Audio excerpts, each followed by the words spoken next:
peristiwa Rengas Dengklok. Hari masih sore kala itu. Di tanggal 15 Agustus 1945, pemuda anti Jepang yang ada di wilayah Jakarta diliputi dengan perasaan tak jelas. Ada harapan, namun juga ada kecemasan. Pasalnya, ada kabar yang berhembus bahwa Jepang sudah menyerah tanpa syarat kepada sekutu. Informasi ini sebagian diperoleh dari pemuda Indonesia yang sebagian bekerja di kantor berita Jepang. Namun demikian, kabar itu masih berupa kabar angin. Hal ini karena informasi perkembangan dunia II, khususnya Perang Asia Timur Raya, sangat sedikit yang masuk ke Indonesia. Pemerintah Jepang dengan tegas melarang warga Indonesia untuk mendengarkan radio dari luar negeri. Informasi mengenai kekalahan Jepang yang pasti menjadi angin segar bagi para pemuda Indonesia. Mereka berpikir bahwa inilah saat yang tepat untuk menggaungkan proklamasi yang tentu akan mempertegas status kemerdekaan Indonesia. Ketika Soekarno, Muhammad Hatta, dan juga Rajiman Widyodiningrat baru kembali dari pertemuan dengan jenderal besar di Vietnam, Sultan Syahrir langsung menyampaikan informasi bahwa Jepang sudah menyerah tanpa syarat kepada sekutu, dan ia pun mengusulkan untuk mengadakan proklamasi. Namun, Muhammad Hatta yang pertama kali mendengar informasi itu tidak dapat memenuhi permintaannya. Ia menyampaikan bahwa proklamasi kemerdekaan harus melalui persetujuan dari PPKI terlebih dahulu. Bung Hatta pun akhirnya mengajak Sultan Syahrir untuk datang ke rumah Soekarno menyampaikan berita ini. Namun sama dengan Bung Hatta, Soekarno mengatakan proklamasi itu tidak mungkin diadakan tanpa ada persetujuan dari PPKI. Tanggapan ini pun akhirnya disampaikan kepada golongan muda. Para pemuda kemudian mengadakan rapat di ruangan bakteriologi di Pengangsaan Timur Jakarta, yang kala itu dihadiri oleh Khairul Saleh, Johar Nur, Kusnandar Subadio, Margono, Wikana, dan juga Alamsyah. Mereka semua sepakat untuk mendesak Soekarno-Hatta tetap mengadakan proklamasi yang rencananya pada saat itu akan dilaksanakan pada tanggal 16 Agustus 1945. Malam harinya, mereka kemudian berangkat ke rumah Soekarno untuk menyampaikan gagasan dari para pemuda. Adu mulut pun akhirnya tak terhindarkan. Bung Hatta yang dipaksa untuk segera mungkin menyelesaikan rancangan proklamasi, ia merasa jengkel karena dirinya dianggap ragu. Tindakan yang akan kau lakukan itu bukanlah revolusi, tetapi bisa dianggap pemberontakan, seperti yang dilakukan dahulu di Munchen oleh Hitler, tetapi akhirnya gagal, timpal Hatta, sebagaimana ditulis dalam buku Untuk Negeriku, sebuah autobiografi. Dan rupanya bukan Bung Hatta saja yang terkena desakan. Bung Karno juga langsung disambangi oleh Wikana, Subadio, Suroto Kunto, dan juga D.N. Aidit. Terjadi pula perdebatan yang sangat sengit dan juga sangat tegang. Wikana dan para pemuda bahkan ingin agar Bung Karno mengobarkan semangat revolusi malam itu juga, karena masa sudah siap. Bahkan bantuan dari PETA dan juga dari Heiho sudah siap menunggu komando. Kalaupun memang harus terjadi kontak senjata, mereka semua sudah siap. Bahkan karena adu argumen yang semakin memanas, Wikana sempat mengancam akan terjadi pertumpahan darah. Bung Karno yang mendengarnya kemudian berdiri dan langsung membuka lehernya. "Ini leherku, seretlah aku ke pojok sana, dan sudah hilang nyawaku malam ini juga. Jangan menunggu sampai besok," bentak Bung Karno kepada Wikana.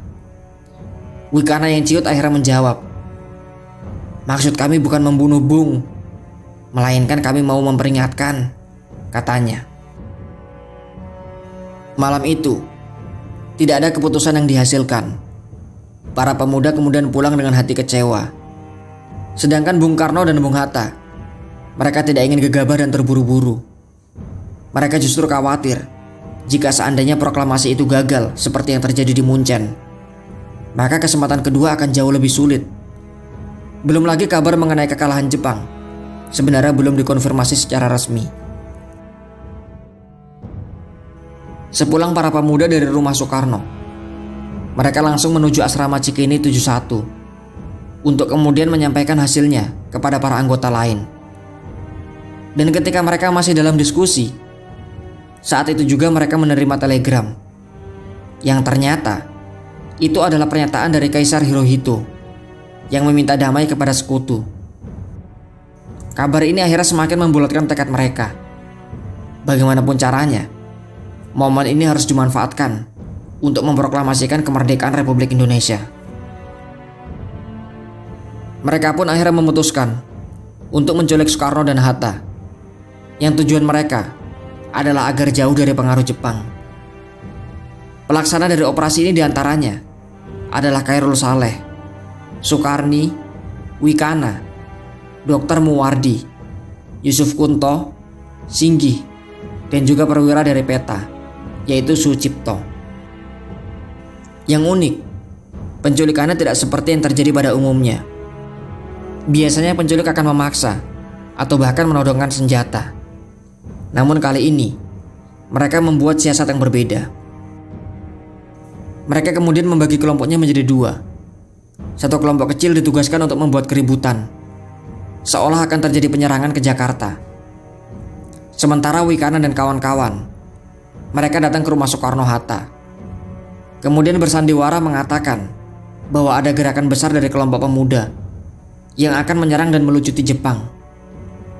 Wikana dan kawan-kawan meminta Soekarno-Hatta keluar kota karena dikhawatirkan Jepang akan menuduh Bung Karno yang menggerakkan seluruh massa. Dan dikhawatirkan lagi akan terjadi penyergapan oleh Jepang setelah keributan ini. Kali ini, Soekarno dan Hatta percaya dengan omongan Wikana. Dan akhirnya di subuh hari, pada tanggal 16 Agustus, mereka pun berangkat ke Rengas Dengklok. Rengas Dengklok sendiri adalah desa di Kecamatan Rengas Dengklok, Kabupaten Karawang, yaitu sekitar 60 km sebelah timur Jakarta. Lokasi ini dipilih karena letaknya yang strategis, dekat dengan salah satu markas dari PETA.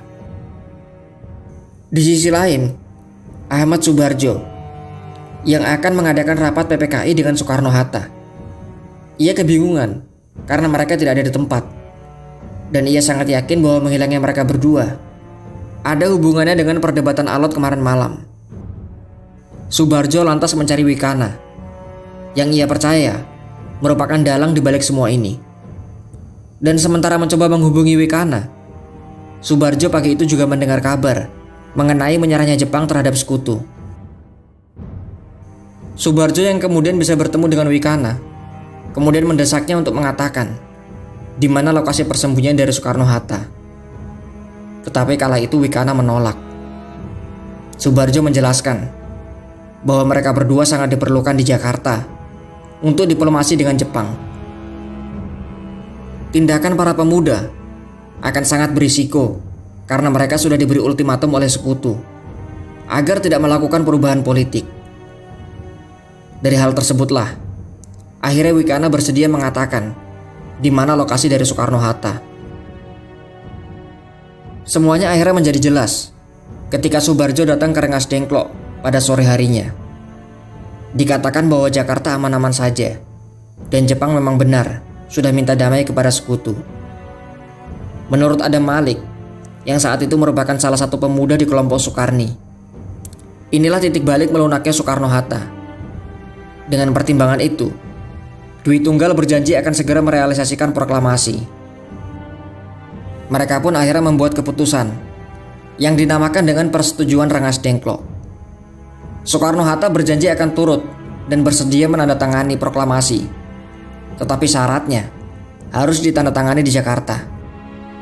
Maka selekasnya, mereka pun kembali ke Jakarta. Malam itu, setelah melewati nego alot dengan otoritas Jepang, sebuah rapat persiapan proklamasi pun akhirnya digelar di rumah Laksamana Maida. Perumusan naskah proklamasi pun dilakukan di ruang makan di rumah Laksamana Maida dan dilakukan oleh 3 orang tokoh kemerdekaan, yaitu Hatta dan Ahmad Subarjo yang menyumbangkan pemikiran secara lisan. Soekarno bertindak sebagai penulis, merumuskan konsep proklamasi.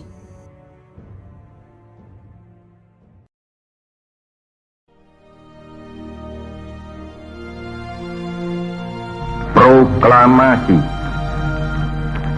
Kami, bangsa Indonesia, dengan ini menyatakan kemerdekaan Indonesia.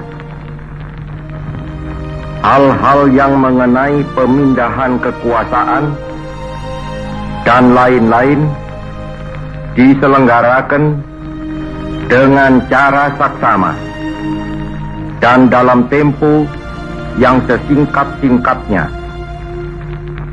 Jakarta, 17 Agustus 1945,